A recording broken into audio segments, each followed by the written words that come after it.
제가 지난 주일에도 말씀드렸지만 저희 교회에서는 뽕 리빙이라고 우리 주일 설교가 여러분들에게 조금 더 잘 이해될 수 있도록 하기 위해서 그 주일에 전달되는 말씀의 주변 역사적인 사실이라든지 가장 중요한 교훈이라든지 이런 것들을 좀 이렇게 묶어서 저희가 2달 전에 미리 이렇게 나옵니다. 그래서 여러분들이 그 책을 보셔야지 오늘 이렇게 설교를 들을 때 좀 더 이해가 빠르고 되지, 그렇지 않고 성경 내용도 잘 모르고 지금 여러분들이 읽은 것처럼 그렇게 짧게 읽은 그 말씀을 가지고 이 속에 있는 내용들을 이해하기는 어렵습니다. 그러니까 꼭 우리 뽕 리빙을 통해서 미리 이렇게 한 번쯤 읽어보시고 오시면 좋겠습니다. 거기에 불어로 된 페이지는 중고등부를 위해서 이렇게 만들어진 것입니다. 그러니까 우리 하나님의 말씀을 좀 더 잘 이해하고 깊이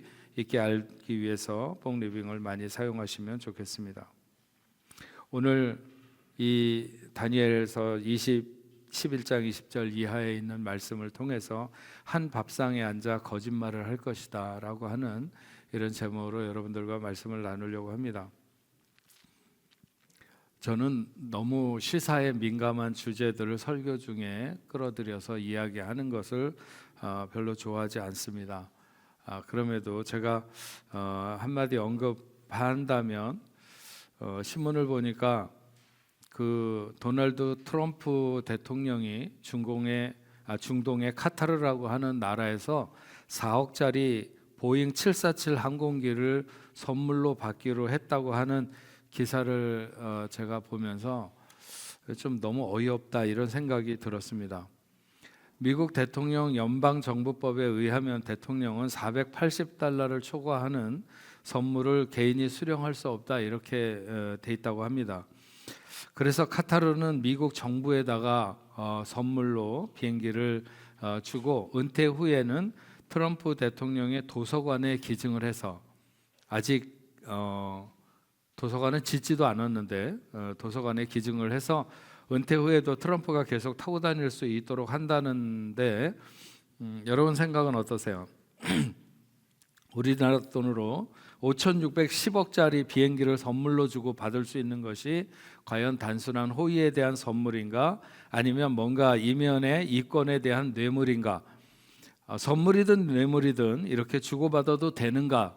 이런 생각을 하죠. 만약에 이전에 미국 대통령들이었다면 어떤 사람이 이 정도의 선물을 받아도 괜찮다고 생각할까? 아마 별로 없었을 거라고 생각이 듭니다. 누가 봐도 누가 생각해도 선물이라고 포장하기에는 지나친 거래가 분명해 보이는데 그렇게 강행할 것이라고 하는 것이죠. 저는 이 기사를 보면서 우리가 세계가 한 가족인 것처럼 살아가잖아요. 그런데 뭔가 이 건물의 한 부분이 무너져 내리는 것 같은 그런 기분이 들었습니다. 세상이 얼마나 노골적으로 타락하고 무너져 내리는가. 초법적이고 탈법적인 국가의 지도자들은 역사가 흘러오는 동안에 늘 있었습니다. 근데 미국의 대통령이 5천억이 넘는 비행기를 선물로 받아서 타고 다닌다는 게 정당하다고 말하는 그런 세상에서 우리가 살게 되었구나라고 하는 생각이 듭니다. 물론 미국이 그런 선물을 안 내놓으면 안 된다고 협박을 했다거나 또 카타르가 주기 싫은 것을 억지로 줘야만 됐다 이런 얘기를 하는 것은 아닙니다. 얼마 전에 그 트럼프 대통령이 교황이 되고 싶다는 농담을 했다고 그러는데 교황은 모르지만 아마 이분은 왕이 되고 싶었나 보다 그런 생각이 들기도 합니다.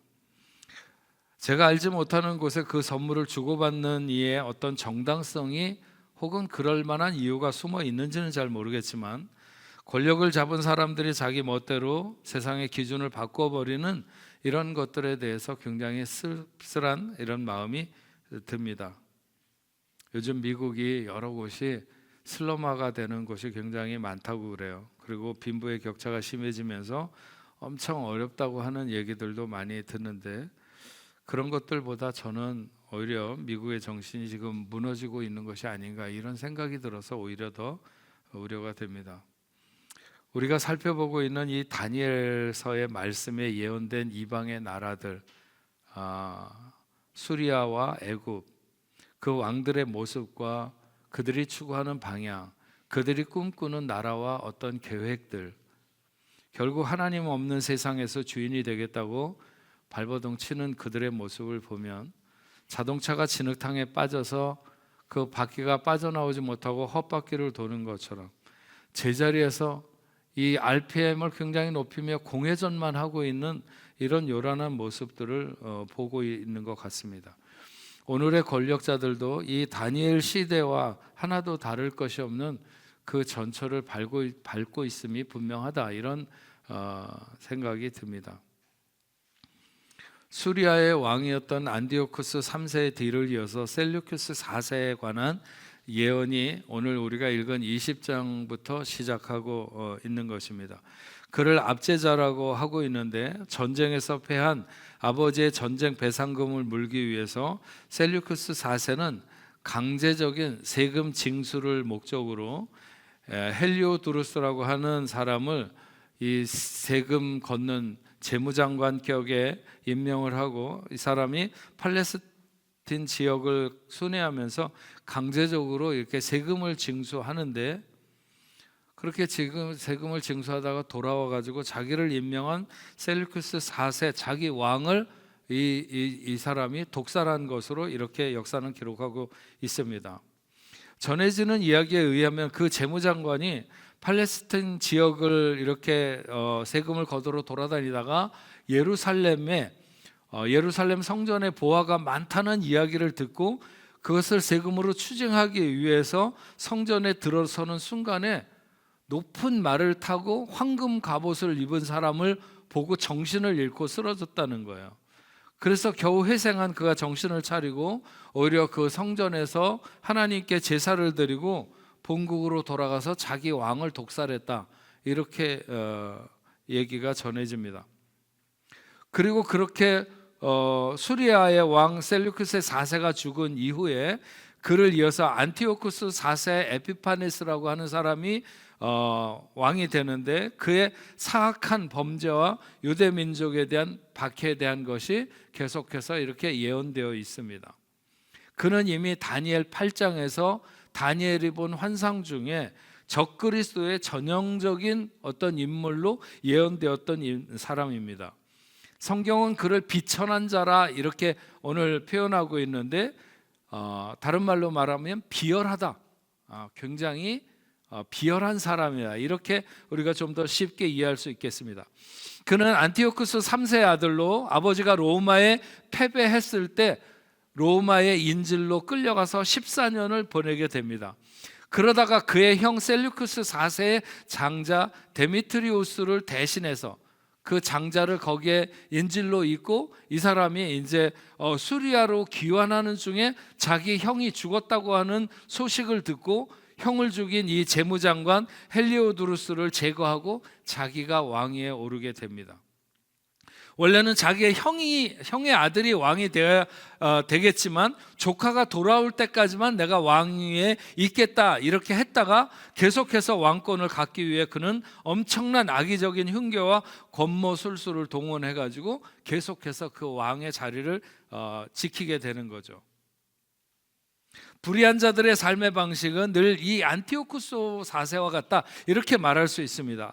거짓과 속임수를 삶의 동력으로 삼고 살아가는 것이죠. 그는 정치적으로 뛰어나고 큰 세력과 또 많은 부도 가졌습니다. 그러나 대부분 그런 것들은 그의 어떤 권모술수를 통해서 얻은 것이고 악한 계략을 통해서 남에게 빼앗은 것들입니다.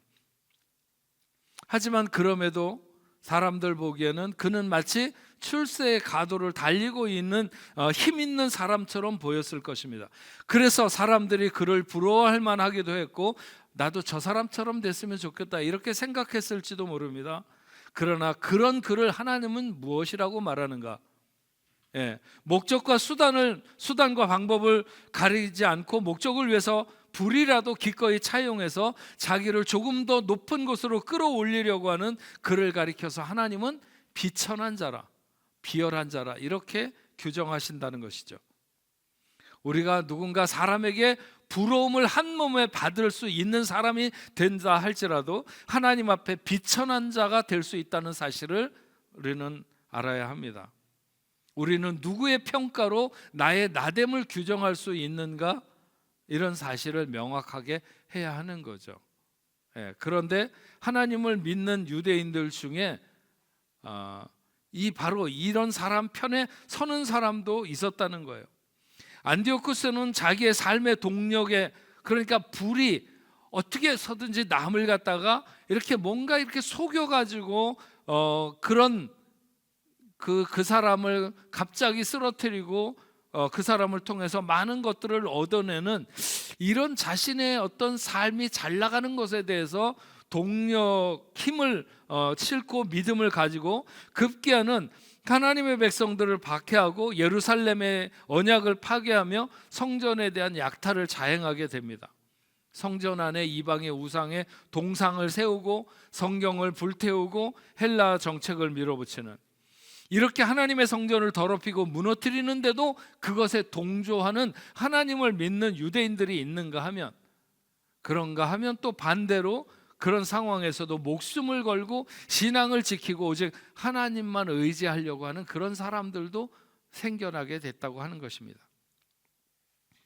사실 믿음이라고 하는 것은 어떤 온화한 기후에, 여기 프랑스 같은 이런 그 따뜻하고 사철이 잘 이렇게 돌아가는, 너무 춥지도 않고 너무 덥지도 않은 이런 기후에서 자라는 마로니에 같은 그런 나무와 같은 모습에서 어떤 그 믿음이 형성되기보다는 어떤 그 고산지대, 산을 올라가게 되면 일정한 높이 이상의 나무가 자랄 수 없는 그 임계점 정도에 가보면 나무들이 납작이 이렇게 엎드린 채로 이렇게 자라게 됩니다.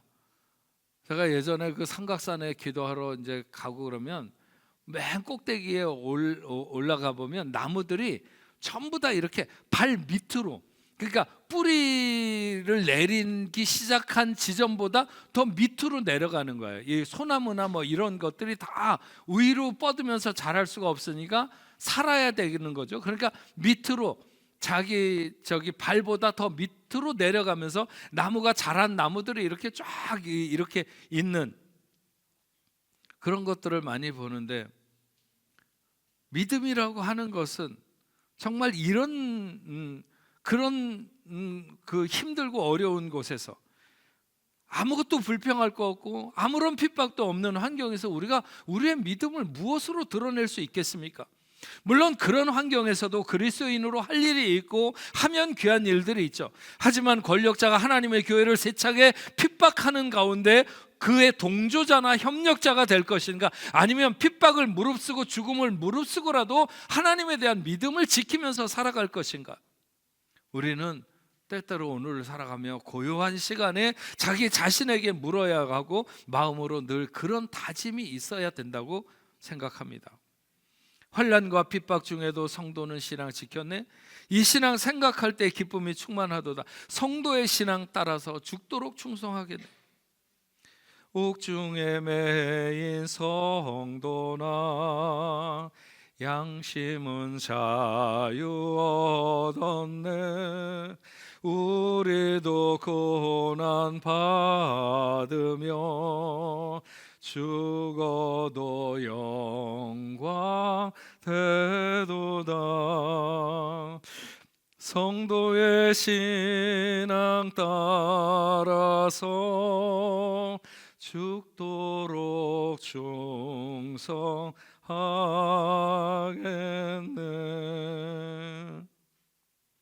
성도는 신앙 따라서 죽도록 충성해야 됩니다. 안티오쿠스 4세 에피파네스는 주변 나라들이나 국가적 세력들에게 위장된 동맹을 맺은 후에 그들이 방심하고 있을 때 전격적으로 그들의 영토를 침략해서 타격을 가하고 그들로부터 많은 전쟁의 노획물들을 가져왔습니다. 그리고 그 중에 얼마를 백성들에게 분배하면서 환심을 사고 자신의 정당성을 세우려고 했던 것이죠. 그는 그런 일들이 몇 번 성공하면서 여세를 몰아서 남왕국 애굽을 침공합니다. 그때 그 남왕국에는 자신의 누이였던 클레오파트라의 아들 톨레미 6세가 왕이었는데 그를 쳐들어가서 그를 포로로 잡게 됩니다.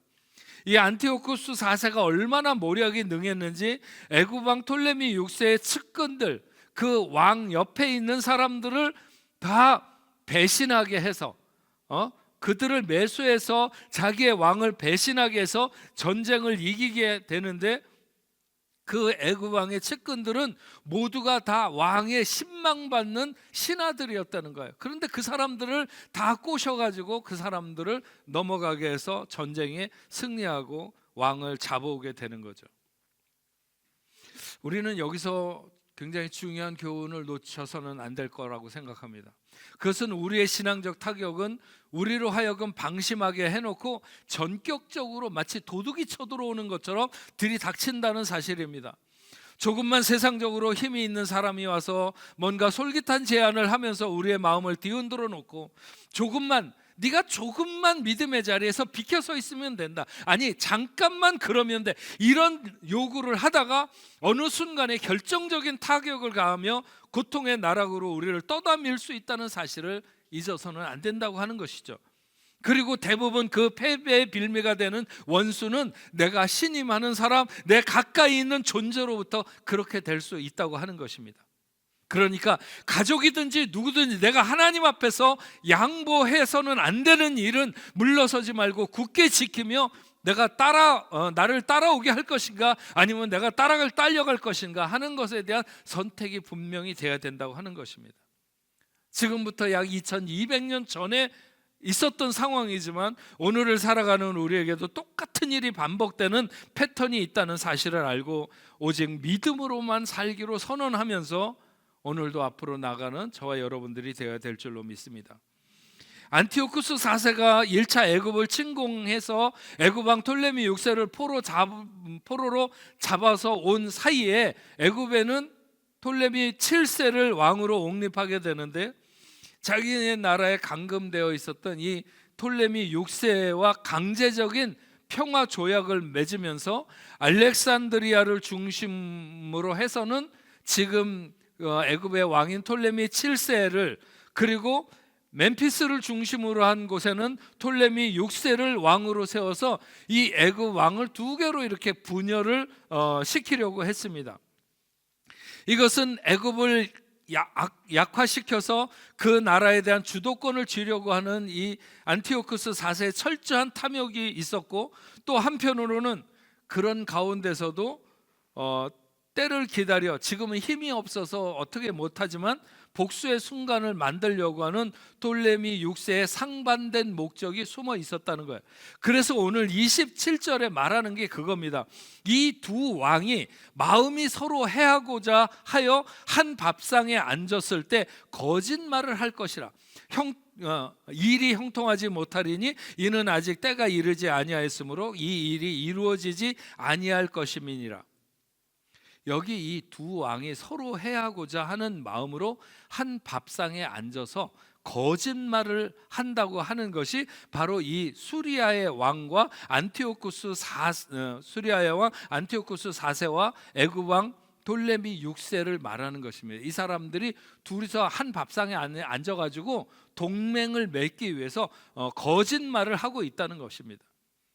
서로가 중심에 다른 목적을 품고 마치 같은 목적을 품고 있는 것처럼 의견의 일치를 보는 듯 했지만 실상은 다른 목적을 가지고 거짓말을 서로 하고 있다는 것입니다.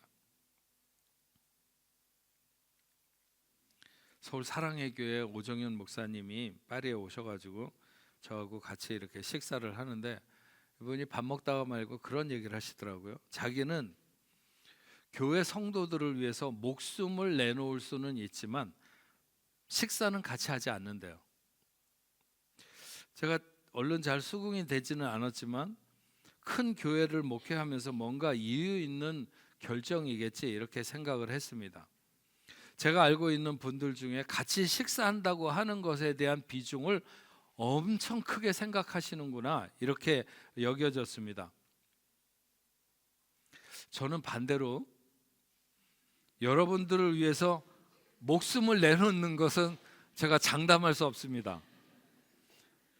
그렇지만 같이 식사를 하는 건 언제든지 가능합니다. 그러니까 뭐 저한테 밥 먹고 싶자고 그러시면 말씀하시면 저는 아주 기쁨으로 나갑니다. 좋은 사람과 함께 식사하는 자리만큼 세상에 행복한 시간이 어디 있겠습니까? 지난번 제 아들이 결혼식 할 때 주례를 하기 위해서 오신 길자윤 목사님과 결혼식을 끝내고 이제 일주일 동안 남자들 둘이서 저기 프랑스 밑으로 해가지고 스위스로 해서 이렇게 일주일 동안 여행을 했는데, 꼴마르 같은 곳에 가서 거기 야외 식당에서 점심을 먹는데 정말 햇살 좋은 그런 시간에 같이 식사를 하는데 너무 기분이 굉장히 좋았어요. 제가 만약에 저희 아버님이 살아 계시다면 제가 그런 행복한 시간을 아버지랑 같이 식사를 이렇게 할 수 있는 행복한 시간을 가졌으면 그런 생각이 있는데, 그런 어른을 같이 이렇게 하면서 식사를 하는 것이 굉장히 행복하다, 이런 생각이 들었습니다. 좋은 사람들과의 식사는 오랜 시간 행복한 기억으로 삶에 머물게 됩니다. 하지만 만약 서로 해하고자 하는 마음으로 같이 식사하는 자리에 앉고 그래서 거짓말로 대화를 한다면 그것이 얼마나 고통스러운 자리겠습니까? 아주 간혹 빨리 일어서고 싶은 식사의 자리라든지 겉도는 대화, 뭔가 자신의 이익을 이루기 위해서 이기적인 사람과 함께하고 있는 식사의 자리라고 여겨지는 경우도 종종 살아가다가 보면 있게 되겠죠.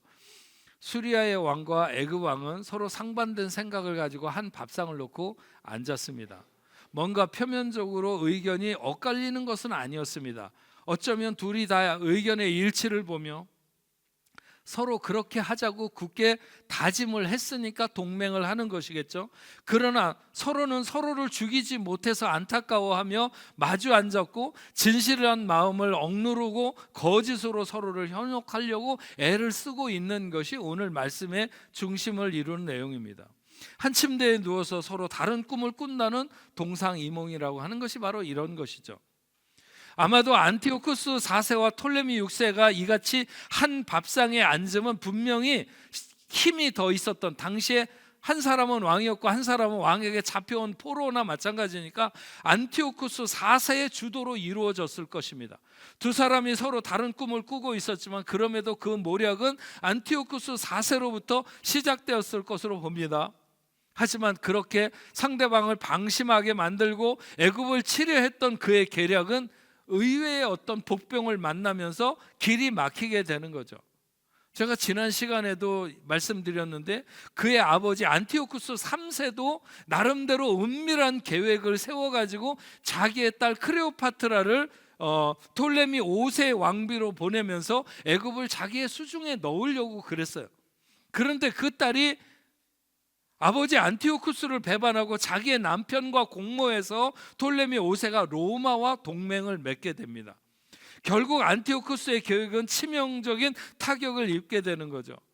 오늘 말씀에는 그의 아들 안티오쿠스 4세도 로마의 그 간섭으로 한 밥상에 앉아 거짓말을 하면서 했던 그의 계획이 무의로 돌아가게 된다는 것입니다. 결국 인간적인 신뢰 관계라고 하는 것, 이것이 얼마나 허망한가.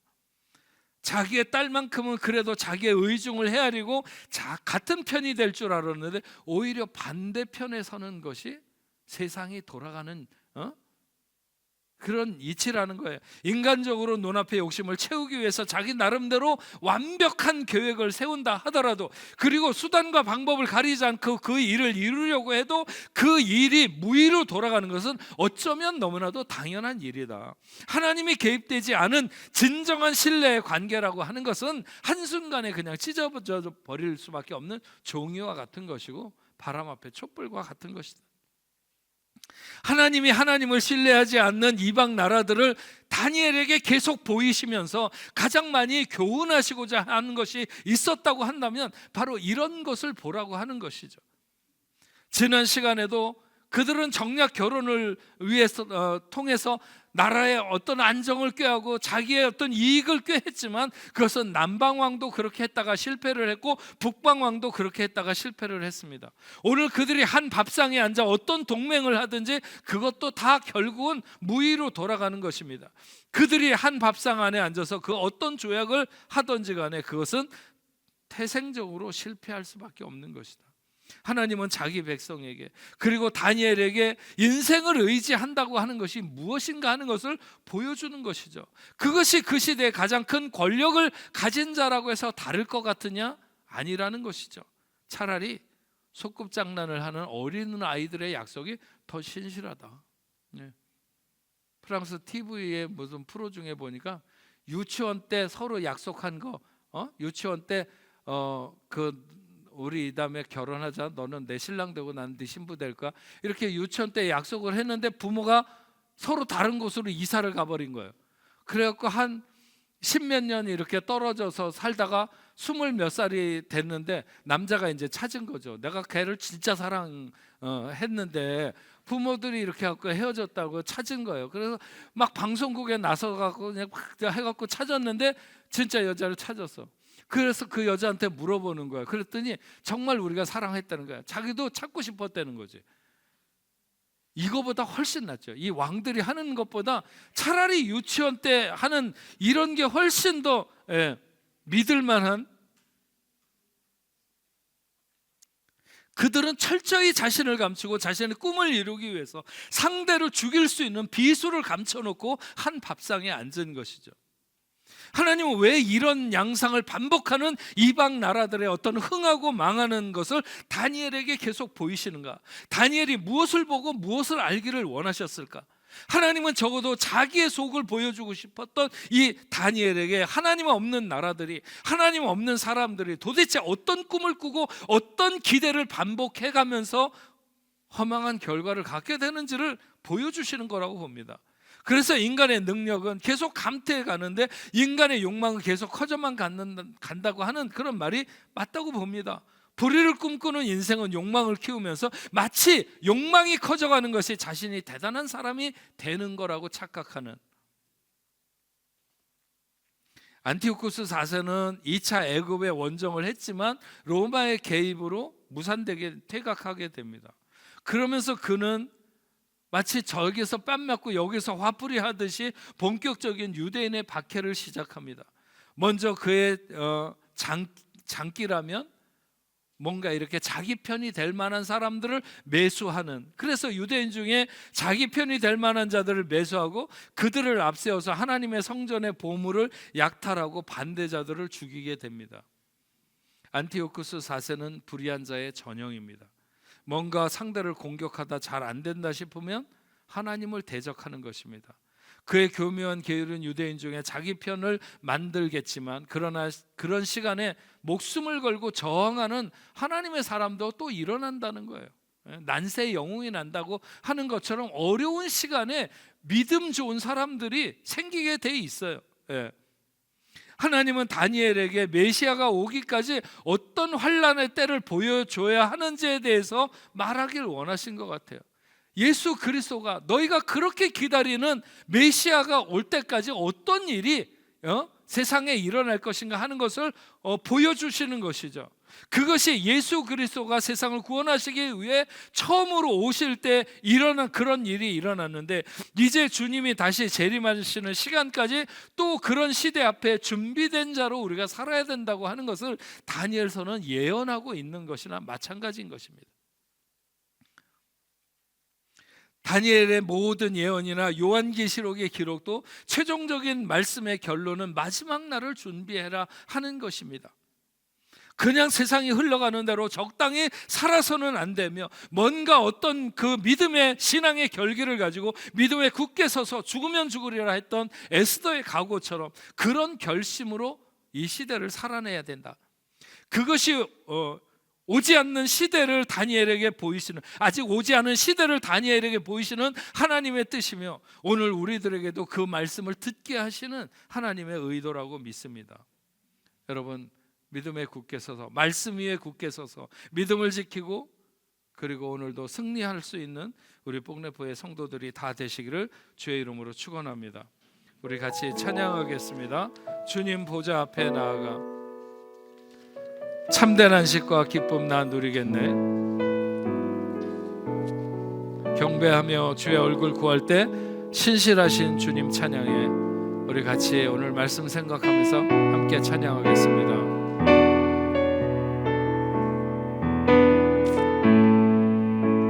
주님 보좌 앞에 나가 주님 보좌 나가 참된 안식과 기쁨 나누리겠네. 경배하며 그의 얼굴 구하며 신실하신 주님 찬양. 신실하신 하나님, 신실하신 하나님,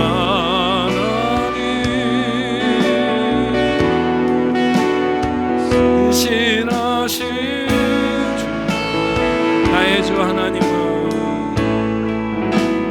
나의 주 하나님은 신실하신 주님, 신실하신 주님. 우리 다 같이 자리에서 일어서겠습니다. 기도 들으시는 하나님, 기도 들으신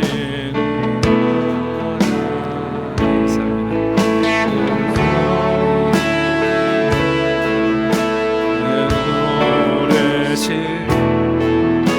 주의 아래에서 신실하신 주, 신실하신 하나님, 신실하신 하나님,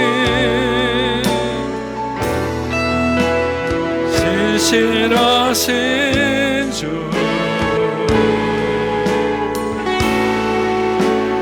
나의 주 하나님은 신실하신 주님. 우리 두 손 들고 신실하신 하나님,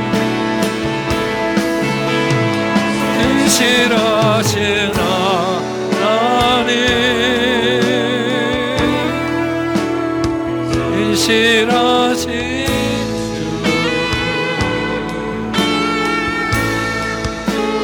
나의 주 하나님은 신실하신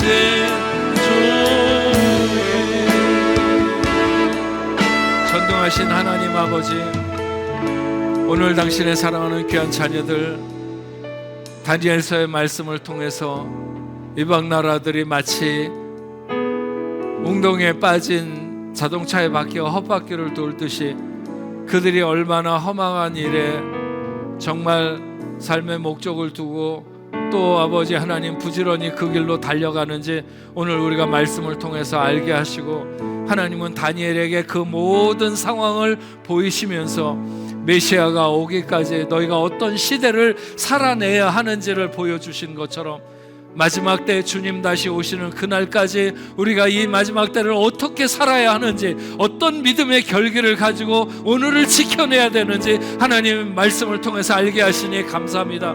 시대에 동화돼서 그냥 물 흐르듯이 아버지 하나님 시대에 떠밀려서 살아가는 삶이 아니라 아버지 하나님 오늘도 믿음에 굳게 서고 말씀 위에 서서 아버지 하나님 신앙의 결기를 가지고 오늘 아버지 하나님 이기며 승리할 수 있는 하나님의 자녀들이 다 될 수 있도록 주님 도와주시옵기만을 간절히 바라고 원합니다. 그래서 어떤 세력도 어떤 세상의 아버지 하나님 세력도 우리를 무너지게 하지 못하며 넘어지게 하지 못하며 좌절하거나 실망하지 못하도록 아버지 하나님, 그래서 우리가 주님 앞에 용기 있게 서서 승리하는 하나님의 거룩한 백성들이 다 되게 하여 주시옵소서. 아버지 하나님, 오늘 당신의 사랑하는 자녀들 중에 아버지 하나님 질병으로 인하여 고통받거나 힘들어하거나 아버지 하나님 어려운 문제에 봉착해 있는 하나님의 자녀가 있습니까? 찾아가 주시고 어루만져 주시옵시고 예수 그 능력의 손으로 아버지 하나님 만져 주셔서 일어나게 하시며 또 아버지 하나님 모든 문제들이 안개와 같이 사라지는 귀한 역사가 있도록 주님 도와 주시옵소서.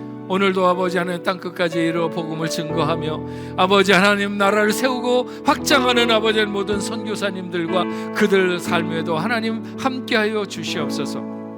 함께 협력하며 하나님의 나라를 세워가게 하여 주옵소서. 오늘 하나님 앞에 예배하며 귀한 예물을 올려드렸습니다.